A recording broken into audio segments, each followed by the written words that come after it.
Kan selama ini kita 3%-nya bagus, usulan IMF itu bagus untuk naikin pajak. Anda mau dipajakin? Mau dipajakin, naikin pajak? Kan saya bilang sebelum ekonominya kuat, kita akan rubah-rubah itu tarif pajak. Tapi kita akan ekstensifikasi untuk kebocoran pajak dan lain-lain. Dan yang saya pastikan adalah supaya ekonomi tumbuh lebih cepat, sehingga pajak saya lebih tinggi. Sehingga 3% itu bisa dihindari secara otomatis. Nanti kalau kurang, ya kita naikin pajak duluan ya. Siapa yang masuk tadi?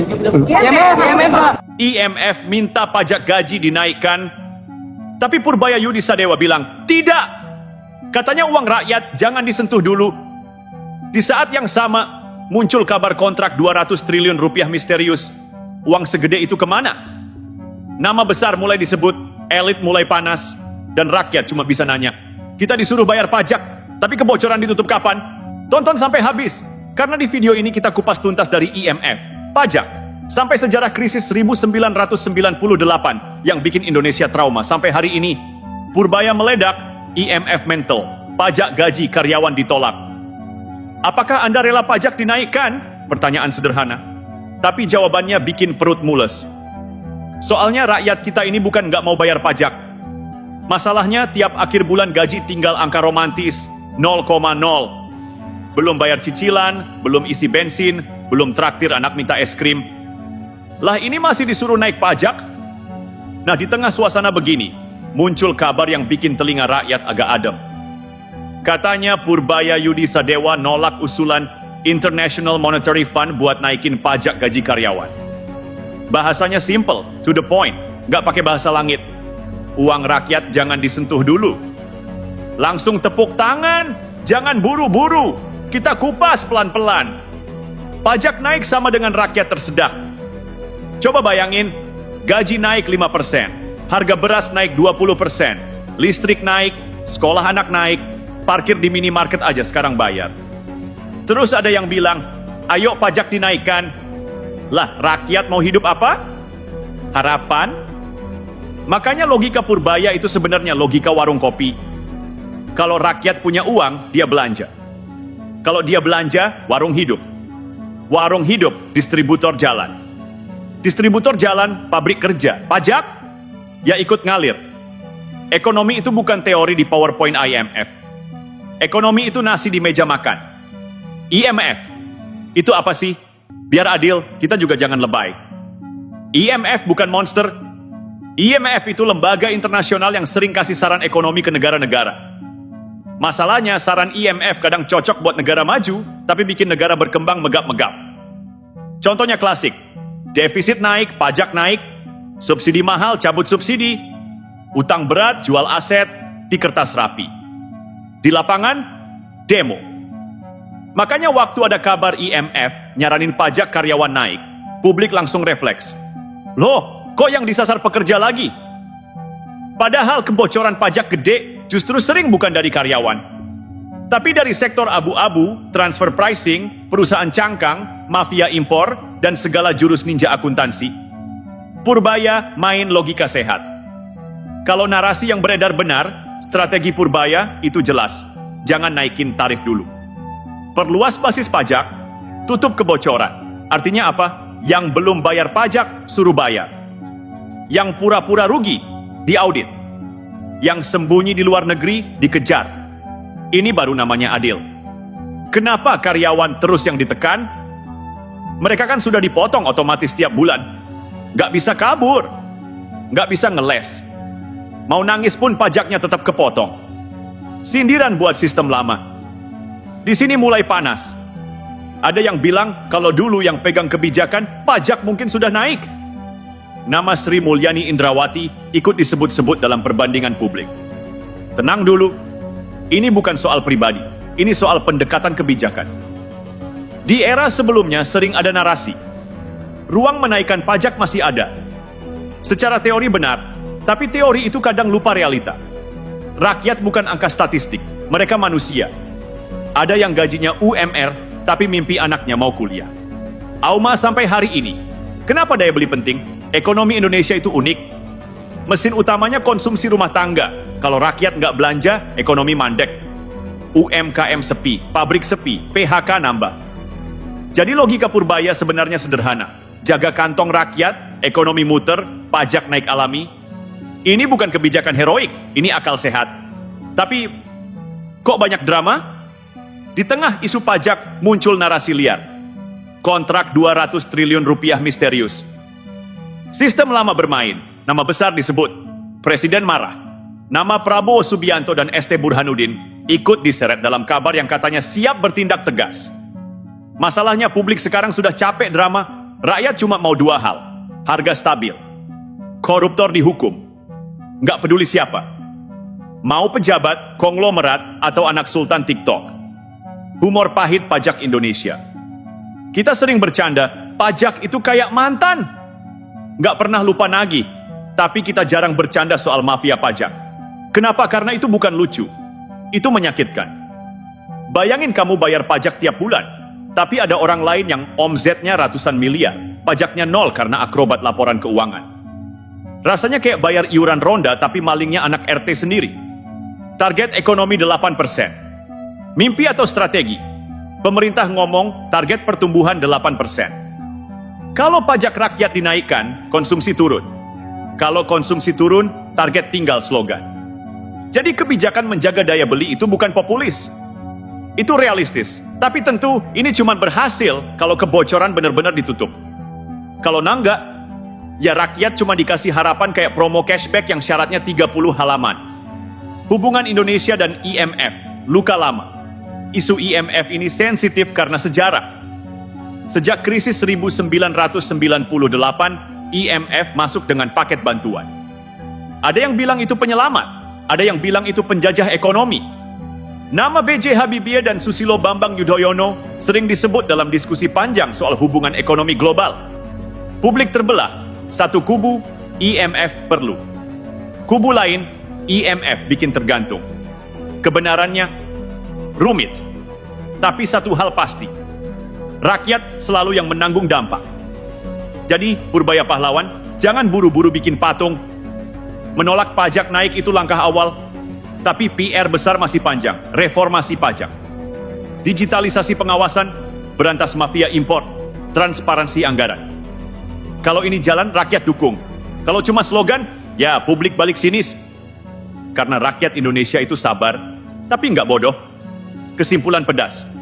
Tapi jujur, kalau kabar ini benar, keputusan Purbaya patut diapresiasi. Minimal ada keberanian bilang, rakyat jangan dijadikan ATM negara. Negara harus cari uang dari yang benar-benar punya uang. Bukan dari karyawan yang tiap tanggal 20 sudah hidup dari mie instan. Tapi ingat, menolak pajak naik itu baru bab pertama. Bab berikutnya lebih berat, membuktikan bahwa kebocoran pajak benar-benar ditutup. Kalau tidak, rakyat akan bilang, katanya pajak nggak naik, tapi hidup tetap makin mahal. Dan disitulah kepercayaan publik runtuh. Kontrak 200 triliun rupiah tanpa jejak, jebakan sistem lama terbongkar. Uang 200 triliun rupiah masuk, tapi kemana alirannya? Kalimat itu bikin kepala panas. Soalnya 200 triliun rupiah itu bukan uang receh di celengan anak kos. Itu duit yang kalau dipakai benar, bisa bangun sekolah, rumah sakit, jalan desa, sampai subsidi pupuk bertahun-tahun. Tapi kalau kabar yang beredar benar, katanya ada kontrak raksasa mencurigakan, pertanyaannya cuma satu. Siapa yang pegang uangnya? Siapa yang tanda tangan? Dan kenapa rakyat baru dengar sekarang? Tenang, kita bahas pelan tapi tajam. 200 triliun rupiah. Itu segede apa? Supaya kebayang, 200 triliun rupiah itu kira-kira bisa bangun jutaan rumah sederhana. Bisa subsidi BBM bertahun-tahun. Bisa bikin ribuan sekolah. Jadi kalau angka sebesar itu disebut tanpa jejak, rakyat wajar curiga. Bukan karena doyan teori konspirasi, tapi karena sejarah negeri ini memang penuh drama proyek siluman. Proyek ada, bangunan nggak ada, dana cair, laporan hilang, audit masuk, file kebakar. Udah kayak sinetron mistis tapi yang nangis rakyat. Sistem lama itu apa? Di narasi publik sering disebut sistem lama masih bermain. Apa maksudnya? Bukan berarti semua pejabat lama jahat. Jangan disalahartikan. Tapi sistem birokrasi kita memang warisan puluhan tahun. Ada celah, ada kebiasaan, ada jaringan. Yang bikin kebocoran jadi budaya. Misalnya, markup project. Fee konsultan fiktif, perusahaan cangkang, tender diatur. Ini bukan cerita baru. Ini cerita klasik negeri plus 62. Kenapa angka besar selalu hilang? Karena uang besar itu nggak pernah lewat jalur lurus. Dia muter dulu, lewat kontrak, lewat subkontrak, lewat vendor bayangan, lewat luar negeri. Akhirnya kalau ditanya, jawabannya klasik, masih dalam proses audit. Proses audit di negeri ini kadang lebih lama dari masa pacaran LDR. Nama-nama mulai disebut dalam narasi yang beredar, disebut bahwa Prabowo Subianto dikabarkan murka kalau ada pengkhianatan terhadap negara. Wajar, siapapun presiden pasti marah kalau uang rakyat dimainkan. Nama ST Burhanuddin juga disebut siap menegakkan hukum kalau ada bukti kuat. Ini penting, karena rakyat sekarang bukan cuma butuh klarifikasi. Mereka butuh aksi nyata. Bukan konferensi pers dengan kata akan dipelajari. Kenapa publik cepat curiga? Karena pengalaman pahit. Rakyat pernah lihat kasus BLBI, kasus Jiwasraya, kasus Asabri. Uang besar, skandal besar, hukuman kecil. Makanya kalau dengar angka 200 triliun rupiah, publik langsung refleks. Lagi-lagi, ini bukan pesimis, ini trauma kolektif. Sindiran pedas buat pejabat rakyat sering bercanda pahit. Korupsi itu kayak diet, selalu niat besok. Tiap pejabat baru datang bilang mau bersih-bersih, tapi kadang yang dibersihkan cuma meja, bukan sistem. Padahal yang dibutuhkan itu transparansi kontrak, audit terbuka, publik bisa akses data. Kalau kontrak 200 triliun rupiah itu nyata, harus jelas proyek apa, siapa kontraktornya, siapa pemberi izin.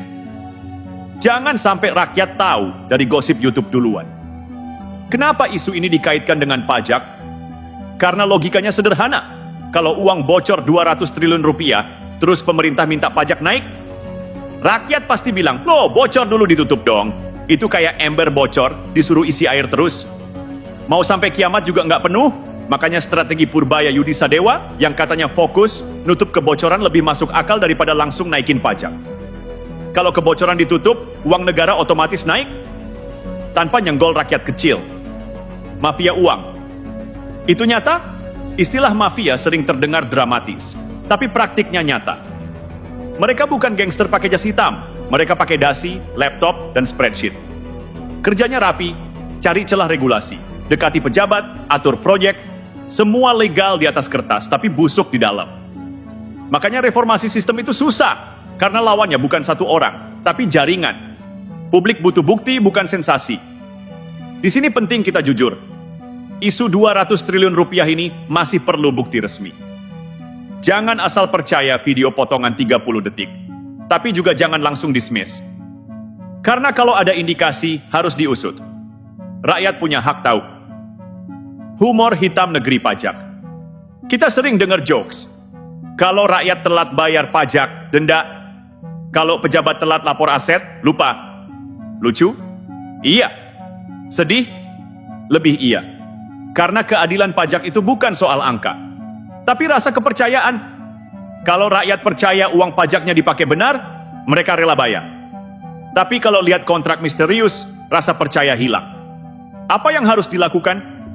Kalau pemerintah serius, buka semua kontrak besar ke publik. Libatkan auditor independen, tindak tegas pelanggar, nggak perlu drama, nggak perlu pidato panjang, cukup transparan. Karena rakyat sekarang pintar. Mereka bisa cek data, mereka bisa hitung sendiri. Era sembunyi di balik jargon sudah lewat. Pesan pedas. Tapi jujur, kalau benar ada kontrak 200 triliun rupiah mencurigakan, itu bukan sekadar kasus hukum. Itu soal masa depan bangsa. Karena tiap rupiah yang hilang, ada anak yang gagal sekolah. Ada pasien yang nggak dapat obat. Ada petani gagal panen. Korupsi itu bukan angka, itu penderitaan. Isu pajak dan kontrak misterius sebenarnya satu benang merah. Negara jangan minta lebih ke rakyat sebelum membersihkan kebocoran di dalam. Kalau kebocoran ditutup, pajak nggak perlu naik. Kalau sistem bersih, ekonomi tumbuh alami. Dan kalau hukum ditegakkan, kepercayaan publik kembali. Di bagian berikutnya kita masuk topik yang lebih panas lagi. Perbandingan kebijakan pajak era lama versus pendekatan baru. Kenapa publik mulai membandingkan nama Sri Mulyani Indrawati dengan arah kebijakan sekarang? Purbaya bukan seperti menteri lama, era pajak lama disorot. Kenapa kebijakan pajak dulu dianggap bikin rakyat sesak? Pertanyaan ini panas. Bukan karena ingin menjatuhkan siapapun, tapi karena rakyat sekarang sudah mulai berani membandingkan. Di warung kopi, di grup WA keluarga, sampai di kolom komentar YouTube, nama Sri Mulyani Indrawati sering dibandingkan dengan pendekatan yang dinarasikan di bawah Purbaya Yudisadewa.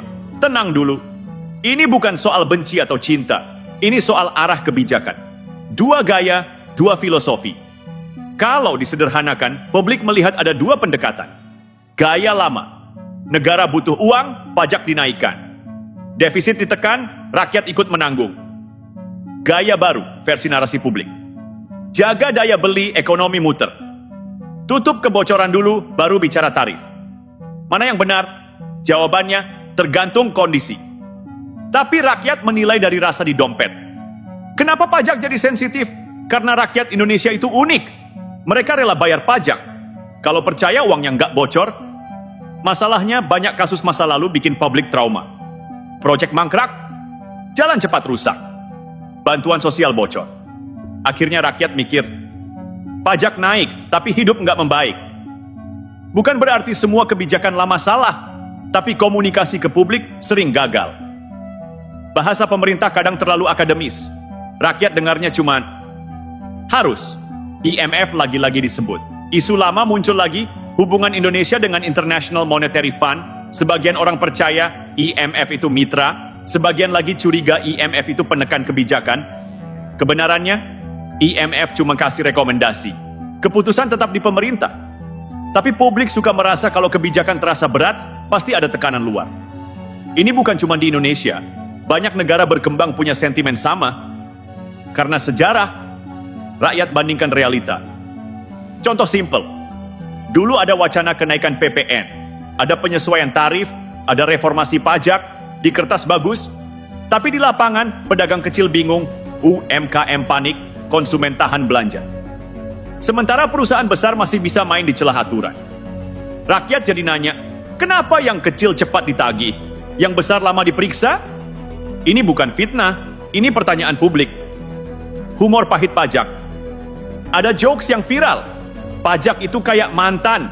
Kalau kamu punya duit, dia muncul. Tapi perusahaan besar, kadang mantannya pura-pura nggak kenal. Ini sindiran tajam ke sistem yang belum adil. Karena kalau pajak adil, rakyat nggak ribut. Sri Mulyani versus Purbaya. Bukan soal orang, perlu jujur. Sri Mulyani dihormati di dunia internasional. Banyak prestasi, banyak reformasi, tapi publik tetap boleh mengkritik kebijakan. Karena kebijakan itu dampaknya ke rakyat. Sedangkan narasi tentang Purbaya sekarang dipuji karena dianggap berani nolak pajak naik. Apakah itu benar secara ekonomi? Kita lihat nanti, karena ekonomi bukan sprint, itu maraton. Target 8%. Butuh strategi, bukan slogan. Kalau pemerintah ingin pertumbuhan 8%, ada 3 syarat. Konsumsi kuat, investasi masuk, produksi naik. Kalau pajak rakyat naik, konsumsi turun. Kalau birokrasi ribet, investasi kabur. Kalau energi mahal, produksi stagnan. Jadi kebijakan pajak harus sensitif, bukan cuma hitung angka di Excel. Kritik publik. Itu sehat. Banyak pejabat alergi kritik. Padahal kritik publik itu vitamin demokrasi. Rakyat nggak minta muluk-muluk. Mereka cuma ingin pajak adil, harga stabil. Koruptor dihukum. Sesederhana itu. Bahaya politisasi. Tapi ada satu hal yang harus diwaspadai. Perbandingan kebijakan jangan jadi propaganda. Jangan semua yang lama dibilang salah. Jangan semua yang baru dibilang suci. Karena kalau debat jadi fanatik, yang rugi rakyat. Ekonomi butuh stabilitas, bukan drama. Rakyat, sekarang lebih melek dulu orang nggak peduli APBN. Sekarang, semua bisa cek data. Anak kuliahan bisa bikin thread panjang soal pajak. Pedagang pasar bisa diskusi soal subsidi. Ini tanda rakyat makin pintar. Jadi pemerintah nggak bisa lagi pakai bahasa kabur. Harus jelas. Sindiran buat elit-elit sering bilang, rakyat harus sabar. Rakyat jawab, kami sabar, tapi jangan disuruh bodoh. Kalau kebijakan pajak terasa nggak adil, publik pasti ribut. Itu bukan karena mereka pembangkang, tapi karena mereka ingin keadilan. Perbandingan era pajak lama versus narasi kebijakan baru itu wajar. Karena rakyat ingin tahu siapa benar-benar berpihak pada mereka. Siapa cuma pakai jargon. Kalau pendekatan Purbaya benar fokus tutup kebocoran, publik dukung. Tapi kalau nanti pajak tetap naik tanpa sistem bersih, publik akan kecewa lagi. Karena rakyat Indonesia itu pemaaf, tapi nggak lupa. Dari krisis 1998 sampai era SBY, benarkah IMF kuasai ekonomi RI? Sejak 1998, apakah ekonomi Indonesia benar-benar merdeka? Pertanyaan ini kayak luka lama. Nggak kelihatan, tapi kalau ditekan sakitnya sampai tulang. Generasi sekarang mungkin cuma dengar cerita. Tapi generasi 98 ingat jelas. Harga melonjak, bank tutup, orang antre sembako, perusahaan bangkrut, PHK di mana-mana. Negara hampir runtuh. Disitulah International Monetary Fund masuk. Dan sejak saat itu hubungan Indonesia IMF jadi topik kontroversial sampai hari ini. 1998, saat negara nyaris ambruk. Krisis moneter Asia 1997 sampai 1998 itu kayak tsunami ekonomi. Rupiah jatuh, bank kolaps, investor kabur, pemerintah butuh dana cepat, akhirnya Indonesia minta bantuan IMF. Pinjaman miliaran dolar datang, tapi dengan syarat. Dan disinilah perdebatan dimulai. Bantuan atau belenggu? IMF nggak kasih uang gratis. Ada paket kebijakan, reformasi perbankan, cabut subsidi, privatisasi BUMN, disiplin fiskal. Secara teori bagus, tapi efeknya pahit. Harga BBM naik, harga listrik naik, harga pangan ikut naik. Rakyat yang sudah miskin makin sesak. Banyak orang sampai hari ini percaya IMF mengatur ekonomi Indonesia. Apakah benar? Secara teknis, keputusan tetap di pemerintah. Tapi tekanan realitas waktu itu sangat besar. Negara butuh uang cepat. Era Habibiyah, antara realita dan rakyat. Nama B.J. Habibie sering disebut karena di masa beliau, Indonesia mencoba keluar dari bayang-bayang krisis. Ada cerita beliau menolak beberapa kebijakan yang dianggap terlalu menyakiti rakyat, termasuk soal harga BBM. Habibie dihadapkan dilema klasik, ikuti resep IMF, ekonomi stabil cepat. Lindungi rakyat, pemulihan lebih lambat. Tidak ada pilihan enak. Sejarah mencatat, beliau memilih jalan tengah. Era reformasi, luka belum sembuh. Setelah krisis, Indonesia terus menjalankan reformasi ekonomi. Bank dibenahi, pajak diperbaiki, sistem keuangan diperketat. Tapi trauma publik belum hilang, karena rakyat merasa mereka yang menanggung dampak. Elite tetap nyaman. Dan setiap kali IMF disebut, memori pahit muncul lagi. Era SBY, stabil, tapi diperdebatkan. Masuk masa Susilo Bambang Yudhoyono, ekonomi Indonesia relatif stabil, utang dijaga, inflasi ditekan, cadangan devisa naik. Banyak analis memuji kebijakan fiskal disiplin, tapi sebagian publik menilai kebijakan terlalu dekat dengan lembaga internasional. Apakah benar? Belum tentu. Karena dalam ekonomi global, semua negara pasti kerjasama. Tapi persepsi publik kadang lebih kuat dari fakta. Kenapa IMF selalu jadi kambing hitam? Karena IMF simbol globalisasi. Dan globalisasi sering terasa tidak adil. Perusahaan asing untung besar. Rakyat lokal merasa tersingkir, maka IMF sering dijadikan simbol tekanan luar negeri. Padahal masalah dalam negeri juga banyak. Korupsi, birokrasi lambat, mafia impor, pajak bocor. Itu bukan salah IMF. Itu PR kita sendiri. Hubungan IMF dan pajak hari ini. Sekarang muncul lagi isu IMF menyarankan kenaikan pajak karyawan. Kalau benar itu cuma rekomendasi, tapi publik langsung sensitif. Karena sejarah membuat rakyat curiga. Dan ketika ada narasi Purbaya Yudisadewa menolak saran itu, rakyat merasa ada yang membela. Apakah benar IMF menekan? Kita butuh bukti. Tapi satu hal jelas, rakyat ingin kebijakan yang melindungi mereka. Sindiran pedas. Tapi realistis rakyat sering bilang, kalau IMF bilang naikkan pajak, pemerintah nurut. Kalau rakyat minta harga turun, dibilang sabar. Ini sindiran pahit. Karena rakyat ingin merasa didengar. Bukan cuma saat pemilu. Kedaulatan ekonomi? Itu apa? Kedaulatan ekonomi bukan berarti anti IMF. Bukan berarti anti investasi. Bukan berarti anti globalisasi. Kedaulatan itu sederhana. Keputusan ekonomi harus berpihak ke rakyat. Kebijakan transparan. Kebocoran ditutup. Kalau ini jalan, rakyat percaya. Kalau tidak, rakyat curiga. Kenapa sejarah penting? Karena tanpa belajar dari 1998, kita bisa ulangi kesalahan. Krisis dulu terjadi karena utang swasta liar, bank diawasi lemah, proyek kroni.